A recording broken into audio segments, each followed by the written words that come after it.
all the local authorities, we realized that there was something that was missing, particularly on the part of the local authorities, and that was the understanding of their functions, the understanding why they were voted into office as councillors and why they are there as senior officers or as officers in the local authorities.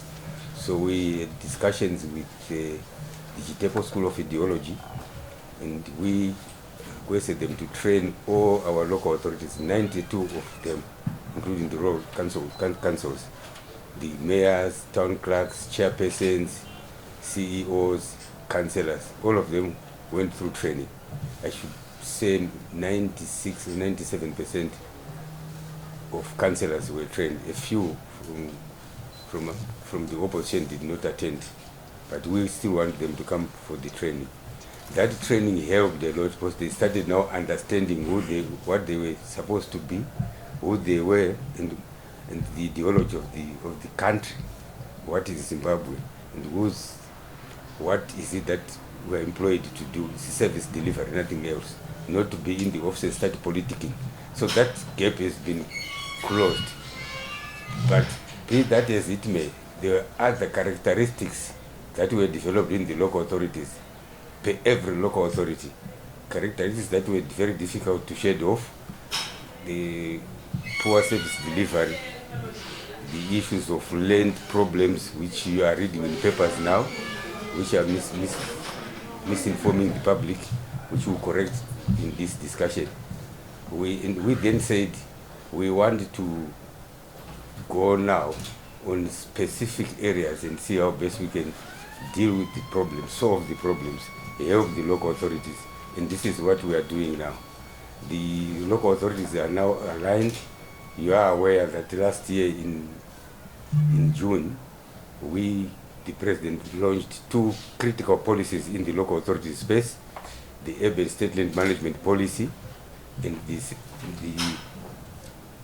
minimum standard service delivery policy, which all the local authorities now are complying with. We still have challenges in the major 2 cities, Harare and Bulawayo, in terms of compliance, but on the majority of cases, all the other local authorities are on board. We are aware that the local authorities rely predominantly on devolution funds for funding service delivery, and devolution funds may not be enough or are not enough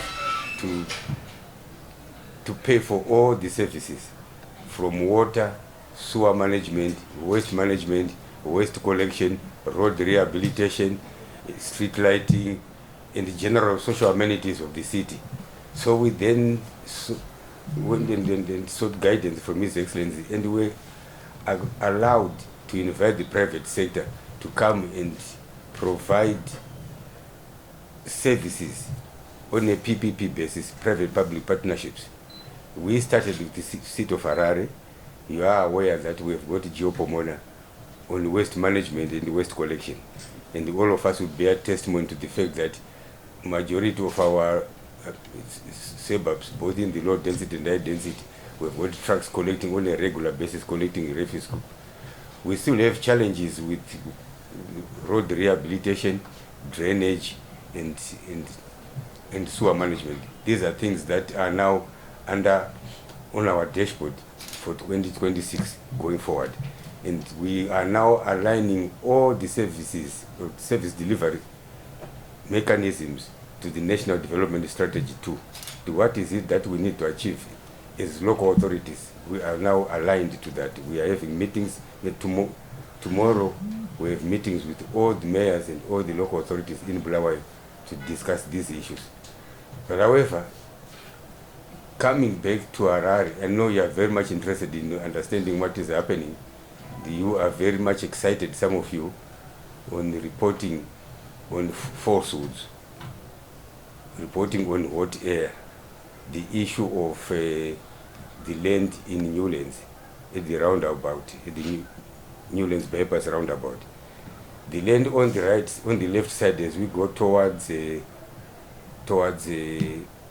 Glenara, before we go to Forestry Commission, the open space that is there, it's about 16 to 17 hectares. 20 hectares, sorry. The 17 hectares are owned by a company called Logara. So it's a private company. They own that company, that piece of land.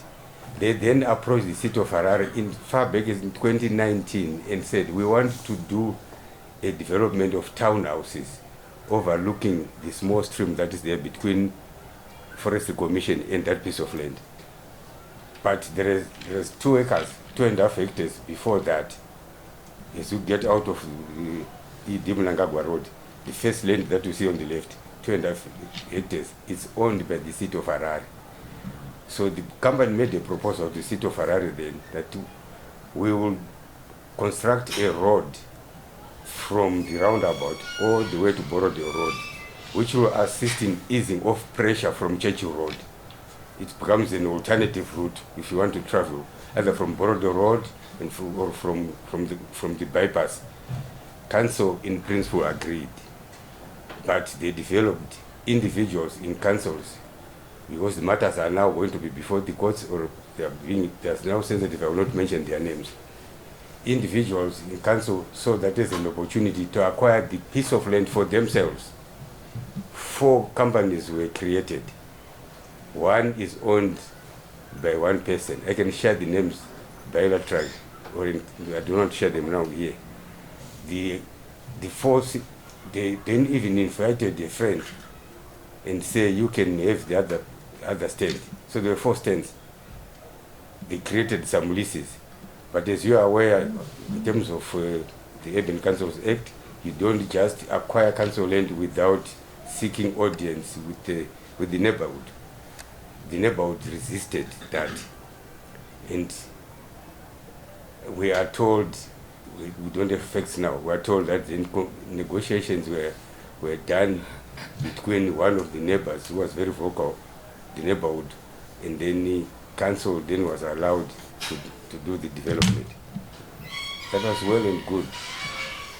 What these officials wanted to do, they wanted to develop some car sales on that piece of land near the roundabout, which is not ideal for that area.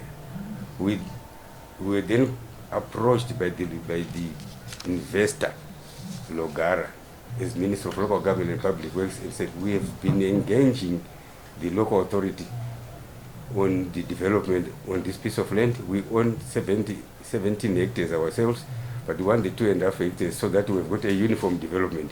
We are going to construct another highway which links Dimulangagwa Road to Borodale Road. So we will not ask for payment from City of Harare. It will be compensation for the 2.5 hectares that we want them to surrender to us so that we have a uniform development, which I think, and I still think it's a very welcome development. This is the trajectory that the country is going. Let's have the modern infrastructure, and this is also in line with the development order. It took them a couple of years until last year in June. They requested to have a meeting with us. We met with them together with the city of Harare. We agreed, the mayor and his team were here. We agreed that that can be done. That was in June. Then in sometime October, they then came back and said there was nothing that seemed to be working. What do?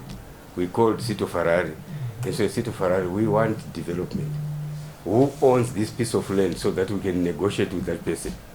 Isn't it owned by City of Harare? They said yes, it's owned by City of Harare. I said, then the mayor and your team, let's sit down and negotiate and have a swap arrangement. You are not handing over this land to Logara for free. No. They will give you an equivalent piece of land on the Borodale Road side. And that is also very ideal for your wish business, which is car sales. The mayor and his team agreed. But disappointingly, the mayor did not disclose the ownership of the companies